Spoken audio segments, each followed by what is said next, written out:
So ito mga abel, merong umuwi sa atin, oh. Ayan. Naka ano siya? Naka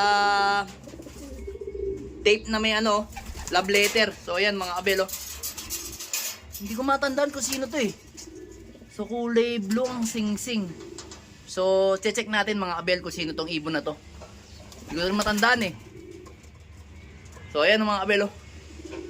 May love letter. So check muna natin. Sa himpapawid, nagsisimula ang laban.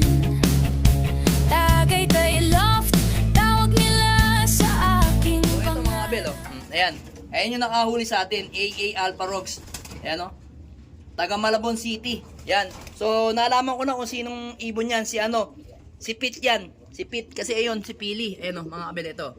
Pansinin yung ano niya na. Tuka niya, no. Pili. Ayan, oh. Tingnan nyo, baloktot yung tuka niya na. Paanan to, alam ko, paanan yan eh. Ito, paaliwa. Ayan. Paaliwa yan. Paaliwa yung pinaka baloktot ng tuka niyan. Nawala yung ibon na yan sa ano, sa Cabiao, Laguna. Ismasan. Yan. Kasi pinakabata yan sa mga ibon na nilabang ko sa PUF. Tatlo yung young bird ko ng PUF. Itong si Pete. Kapatid nitong ni Peter 2 na si Peter 3 na kapatid nito. Yan, yung babae. Malamang nadali yun. Sayang. So itong ibon na to, i-recover lang natin. Ang gagawin natin dito, iwawalay muna natin dito tapos ano natin, 3 araw natin ilalagay muna sa isang kulungan, tas ibabalik natin yan dito, mga abel. Kung kailang Sunday, mga abel, biglang dumating, nakaladkad siya, yan, no. Okay, at umuwi siya, meron na naman tayong panibagong panlaban, yan. Inom ka muna ng ihi ng parang may kulugok, sige, yan, no. Yan, sakto yan. Ilipat muna natin yan, mga abel. So ito mga abel, oh. Winalay muna natin. Ayan. Pinakain muna natin ng breeder. Ayan, oh, yung breeder mix natin. Ayan, oh. Tinira niyo yung pellet, ayan, oh. Yung breeder natin, 'di ba, kalapatids, tapos hinahaluan natin na ano ng GMP Stag Developer 4+, yan. Yan yung inihahalo natin sa ating breeder. Kaya yan muna, diyan muna siya. Siguro mga 3 days. Tibay na ibon ito mga abel. Going to ano lang to. Going to 4 to 5 months old. Ayan, oh. Nawala yan sa Cabiao, Laguna. Tapos ngayon, nakausap ko na mga abel yung nakahuli nito. Bali 3 days na daw to sa kanya. Tapos nakita niyo yung singsing. Napakabata daw. Tapos nakasiri sa SDR. Tinawagan ko siya kanina. Ano yun? AA Alpha ba yun? AA Alpha, oo. AA Alpha yun mga abel. Tapos, sabi sa kanya, ilang araw na sa kanya. Tapos sabi niya, 3 days na daw. AA Alpha Rox, yan. Tapos, shoutout sa'yo. Then, nirecover lang daw to. Tapos, ayan, pinakawalan niya. Pero, hindi niya pinakawalan ngayong Sunday. Pinakawalan niya daw kahapon. Yan, kahapon daw to.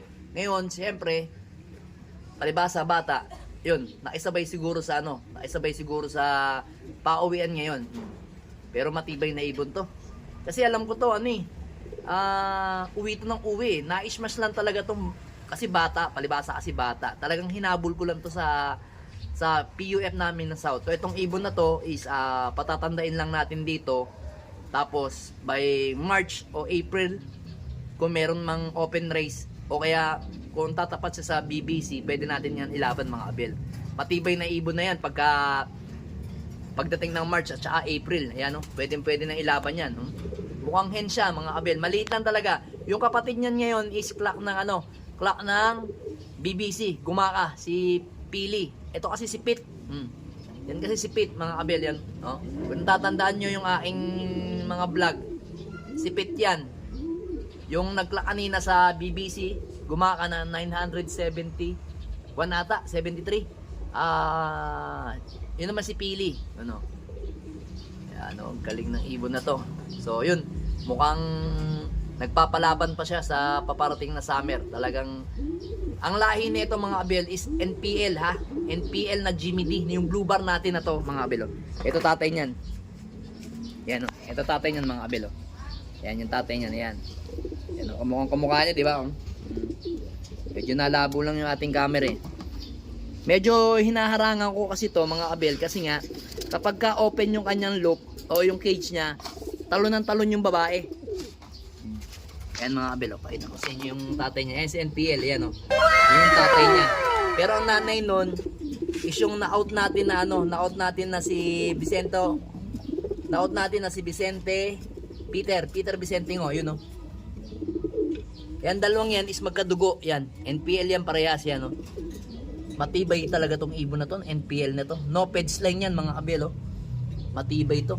Ang sabi lang sa akin nung kaibigan natin na pinagkunan natin ito, talaga daw yung mga ibon ng NPL niya mababagal.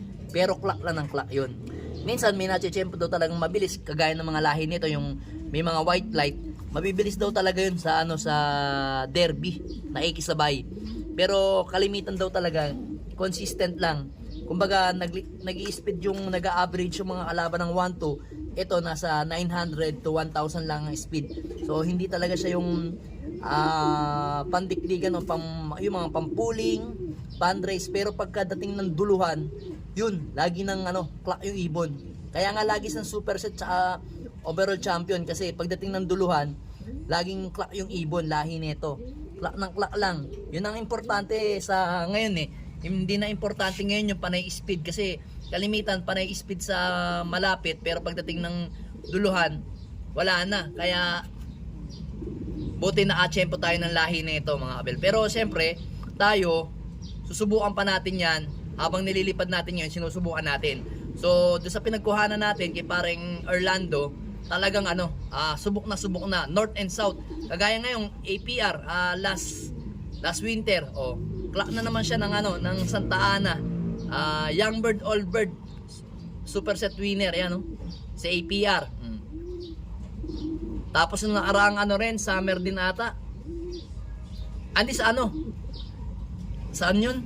Yung FPR. Contender din sila.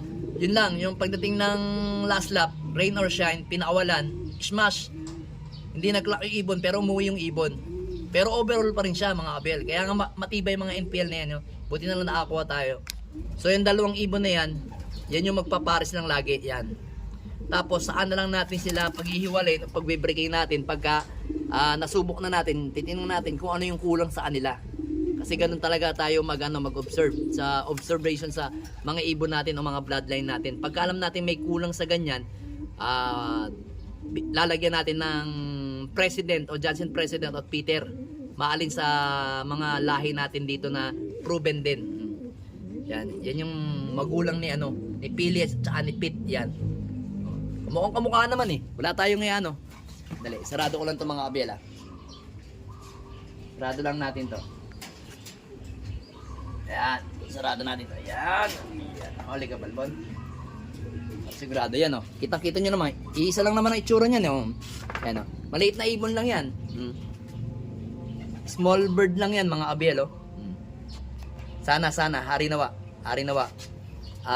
Pagka inalaban natin siya sa summer, sana bigyan tayo ng magandang laban. Tsaka sana clock lang siya ng clock. Pwede rin. Ilaban ko yan sa sa summer ng BBC.